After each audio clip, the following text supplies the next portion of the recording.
Rapat pleno rekapitulasi daftar pemilih hasil pemutakhiran tingkat desa tahun 2024.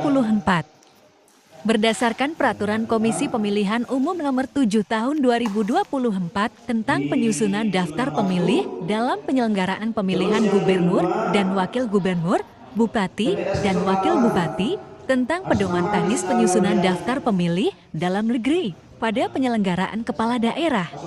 Ketua PPS Desa Kayangan menyelenggarakan rapat pleno terbuka rekapitulasi daftar pemilih hasil pemutakhiran tingkat desa pada pemilihan kepala daerah tahun 2024. Rapat pleno yang diselenggarakan di kantor Desa Kayangan pada Sabtu tanggal 2 Agustus 2024, mulai dari jam 20.00 ini terbuka untuk umum. Tercatat yang hadir dalam rapat pleno terbuka ini antara lain Kepala Desa Kayangan beserta perangkat desa, Ketua PPS Desa, pengawas Pilkada Desa, perwakilan partai politik, dan tokoh masyarakat Desa Kayangan.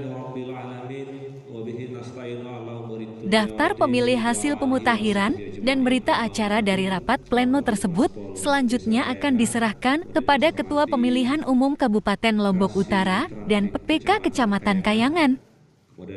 Berikut ini acara rapat pleno terbuka rekapitulasi daftar pemilih hasil pemutakhiran tingkat Desa Kayangan Lombok Utara. Dari Kayangan Lombok Utara, Nusa Tenggara Barat, Johardin tim CCTV melaporkan.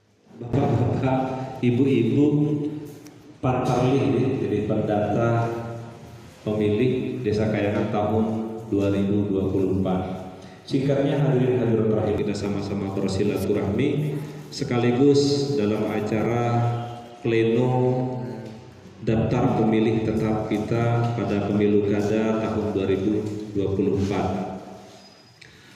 Hadirin yang kami hormati, tentunya pleno ini adalah merupakan tahapan daripada yang harus dilaksanakan oleh PPS di setiap desa, di mana di dalam tahapan ini maka perlu menetapkan jumlah pemilih itu supaya tidak terjadi nanti simpang siur jumlah data pemilih kita di masing-masing desa.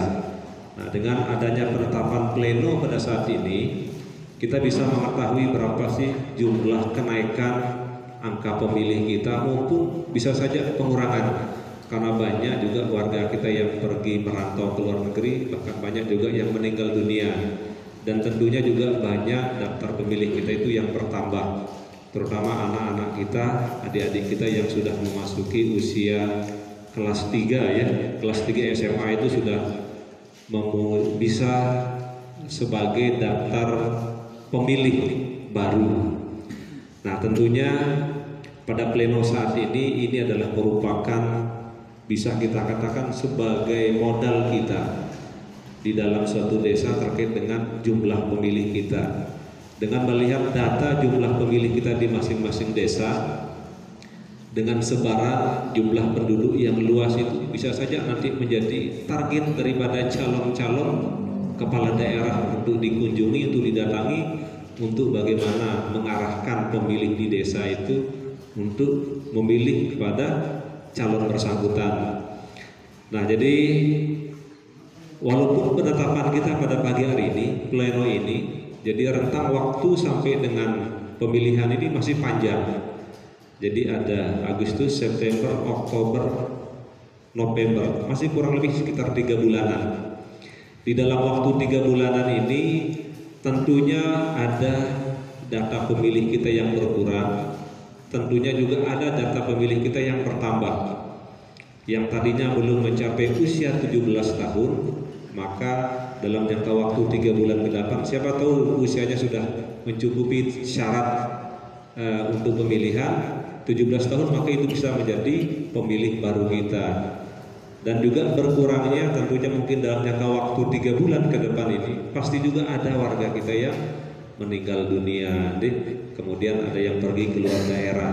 Nah, itu tetap nanti akan disinkronkan kembali data itu sampai kepada hari pemilihan, sehingga nanti biasanya pada saat hari pemungutan suara itu selalu diberikan suara lebih, itu maksimal 10% ya, 3%. 2,5% ya. Nah, nanti biasanya dari setiap pemilihan itu Setiap TPS itu pasti akan dilebihkan surat suara itu sekitar 2,5%. Itu untuk mengantisipasi, siapa tahu pada saat pendataan pemilih kita masih di luar daerah, siapa tahu pada saat pemilihan itu dia balik, maka tidak boleh kita untuk menolak dia ikut pemilihan, maka wajib untuk kita memberikan hak suaranya pada pemilihan bupati dan wakil bupati dan pemilihan gubernur dan wakil gubernur pada tanggal 27 November tahun 2024. Jadi saya kira itu mungkin sebagai kata-kata pengantar yang dapat kami sampaikan. Jadi mungkin untuk lebih detail dan jelasnya kita mendengarkan nanti bersama-sama berapa sih jumlah data pemilih kita Desa Kayangan di tahun 2024. Mudah-mudahan ya banyak selisihnya. Kalau tidak salah pada saat pesta demokrasi legislatif kemarin di angka 4.700 ya. Di angka 4830 kalau nggak salah. Mudah-mudahan nyampe 5.000 saat ini jumlah pemilih kita. Jadi sekian, assalamualaikum warahmatullahi wabarakatuh.